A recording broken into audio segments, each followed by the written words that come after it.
Okay, what's going on? My hand is shaking and I have a little teddy going on the side. But anyway, I just want to get on and talk about something that came into my mind. So I've went to a lot of health events. I recently went to some health event in London and I've talked to a lot of individuals and I got a lot of insight on things. And a lot of health individuals disregard calories in, calories out, macronutrients, and they think it's just surface level or whatever it is. But a calorie, what it is, I'm going to change my hands because I'm shaking, just finished the gym. A calorie is a unit of energy. So when you have a calorie, it's how you measure energy with it. When you burn that 1 calorie, burn this particular type of food, you get 1 calorie. That's heat. And there's different types of macronutrients. There's fats, protein, and carbohydrates. On average, one fat has 9 calories. 1 gram of protein has 4 calories. 1 gram of carbohydrates has 4 calories. It's not 100%. Some carbohydrates might have 3.9 calories. Some might have 4.1 calories, but on average, it's 4 calories. And when you measure this on a daily basis, you measure how much calories you're consuming on a daily basis. Let's say you consume 2,500 calories for 2 weeks, and your body stays the same because you measure your data on a daily basis. So your caloric maintenance is 2,500 calories. If you're sick, if you have a hormonal imbalance, so on and so forth, you're going to overeat because you're stressed out, whatever. The point I'm trying to make, you cannot disregard calories in versus calories out. I've been doing this for nearly 8 years, and I've noticed if I track my calories and I've worked with clients, let's say you just consume healthy food, you can gain fat on consuming just healthy food, testosterone boosting foods. And I have guys telling me, oh, calories don't matter. Yes, they do. And I have a lot of proof when it comes to that. It's the law of thermodynamics. So when you're trying to lose body fat, you need to eat in a caloric deficit. There's 3,500 calories in 1 pound of fat. So that's, if you consume 3,500 calories less per week, you're going to lose 1 pound of fat. So if your caloric maintenance is 2,500 calories, my bad, just drinking some sparkling water. If you're consuming 2,500 calories your maintenance and you consume 500 calories less per day, because 500 calories less per day is 3,500 calories less per week. You will be losing 1 pound of fat. It's maths, it's data, it's a numbers game. You can't dispute that. There's studies on scientists consuming only Twinkies and still being in a caloric deficit, and he lost fat. But the problem with this, consuming the wrong macronutrient ratios, consuming the wrong foods, is going to mess you up hormonally. You're going to feel awful. It's going to be harder for you to stick with the caloric deficit. But overall, if you're trying to lose fat, if you just eat in a caloric deficit, you're going to drop the fat. And you cannot dispute that. There's thousands of studies. There's bodybuilders doing this. There's natural athletes doing this. You can't dispute that. And then next thing comes, I see a lot of guys, I'm going to eat in a caloric deficit for 6 days of the week and I'm going to have a cheat day. And I've actually tracked this. This is the reason why I'm making this video, because I actually done this experiment. I was in a caloric deficit for a week straight. I got to 196.6 pounds as my low weigh-in. And the next day, I just let myself go. I just ate whatever I wanted. And today is Saturday. I done this the last Sunday. Today, I woke up at 196.6 again because I had to offset an entire week of consuming too much for the entire week. So you have to be careful because your body likes to be in homeostasis. When you're trying to lose body fat, it's not going to be easy. When you're trying to gain muscle, it's not going to be easy. I see a lot of skinny guys saying, oh, but I eat so much food, I'm consuming thousands of calories.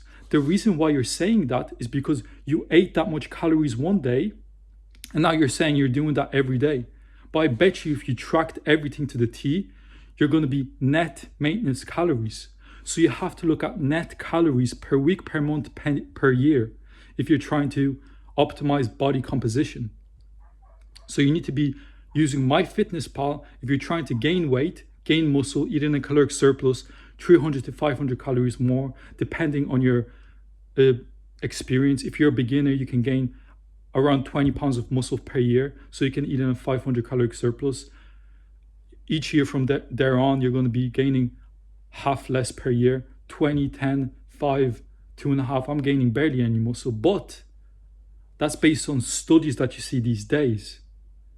And that's where I come in with natural testosterone optimization, because I was like, there's no way I'm only be gaining 1 pound of muscle per year. So this is where natural testosterone came into play, because I looked at steroid users and what was the principle that they were doing? They were optimizing their hormonal output. And I was like, okay, your body has to be capable of doing that. Look at natural athletes from back in the days. They were jacked and they were natural. There was no steroids back in the day. So I studied how they trained, how they ate, what did they do on a daily basis, what did they have then, what didn't they have then and we have now, endocrine disruptors, so on. So what is it right now that's causing men not being able to gain muscle, have androgen density, have a lot of energy, drive, motivation?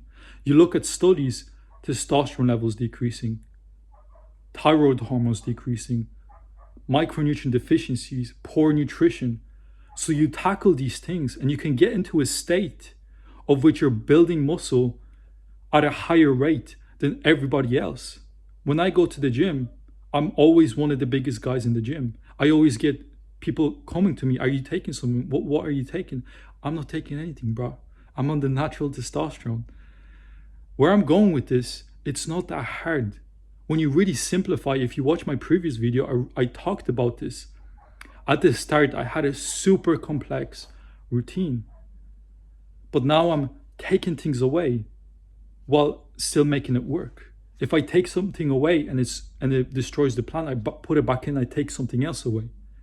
So the goal is finding a simple plan that enhances your life and doesn't take over. And the goal is androgen density, wide shoulders, upper chest, upper back. Women are biologically attracted to this because these areas are dense in androgen receptors. That means that tells the woman that he's healthy. Just like you, when you look at a girl and she has a nice ass, she has nice hips, you're attracted to that, not because you're lustful, so on and so forth, but that's biologically you're attracted to that because you as a man are attracted to it.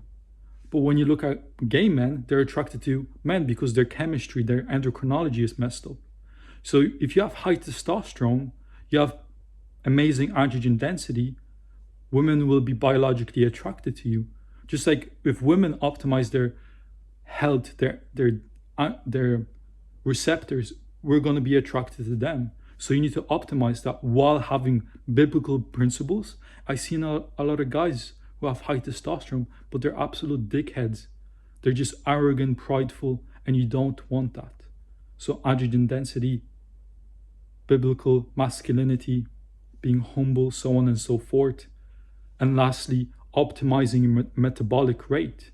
So you really need to prioritize the energy churn you're putting out every day. If your caloric maintenance is 2,000 calories and you change that to 4,000 calories, I have guys doing that. They just have so much energy because their body's producing heat. They're in a wasteful metabolic state.